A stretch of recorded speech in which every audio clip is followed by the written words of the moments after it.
আসসালামু আলাইকুম। আমার বলার কোনো ভাষা নেই। কিভাবে শুরু করব সেটা বুঝতে পারছি না। আমার মতো সারা দেশের লোক আজকে হতবাক। এরকম একটা কাণ্ড হতে পারে আমরা কেউ কল্পনা করিনি,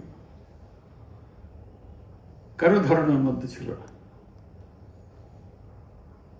কিন্তু এই অবিশ্বাস্য জিনিস আমাদেরকে হঠাৎ করে গ্রহণ করতে হয়েছে।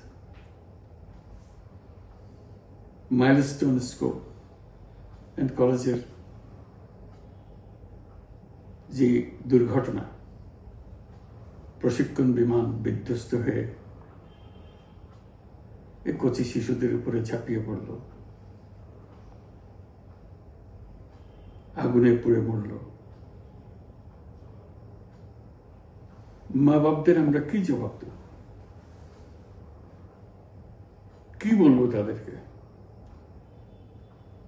আমরা নিজেদেরকে তো জবাব দিতে পারছি না। অজানা শিশুদের মুখ সবার চোখে ভেসে উঠছে। সারা জাতি হতভম্ব, বাক্রুদ্ধ,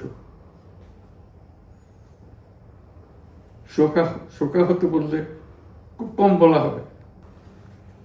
এই দুর্ঘটনার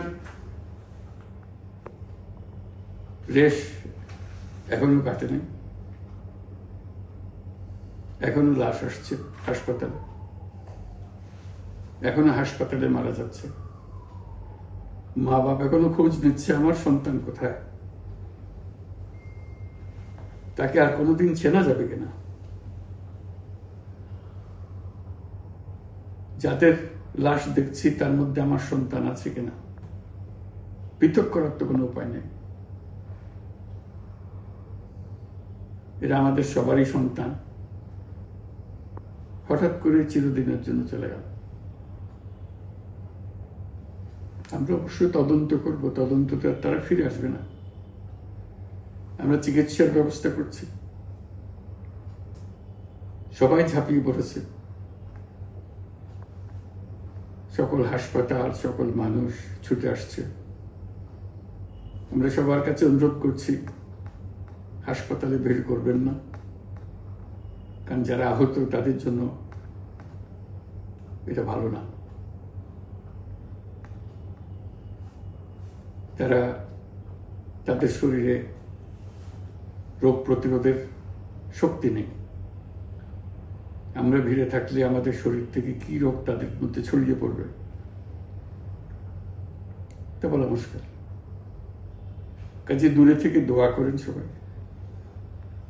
আমরা বাবা মা আত্মীয় স্বজন সবার কাছে আমাদের সহানুভূতি জানাচ্ছি। বাংলাদেশের যত সন্তান আছে সবাই আপনাদের সন্তান। আমরা নিজেদের মনকে সান্ত্বনা দেওয়ার চেষ্টা করুন। আমরা সবাই নিজেদের মনে সান্ত্বনা দিচ্ছি, কিন্তু আপনাদের সান্ত্বনা বিরাট ব্যাপার। আমরা সবাই আপনাদের সঙ্গে আছি, জাতির সমস্ত লোক আপনাদের সঙ্গে আছে। আমরা তাদের জন্য শোক দিবস ঘোষণা করেছি। আগামীকাল শোক দিবস। আমরা সবাই মিলে তাদের কথা স্মরণ করব, তাদের আত্মার শান্তি কামনা করব। আজকে থেকে সবাই তাদের আত্মার জন্য, তাদের রুহের জন্য মাগফিরাত কামনা করব।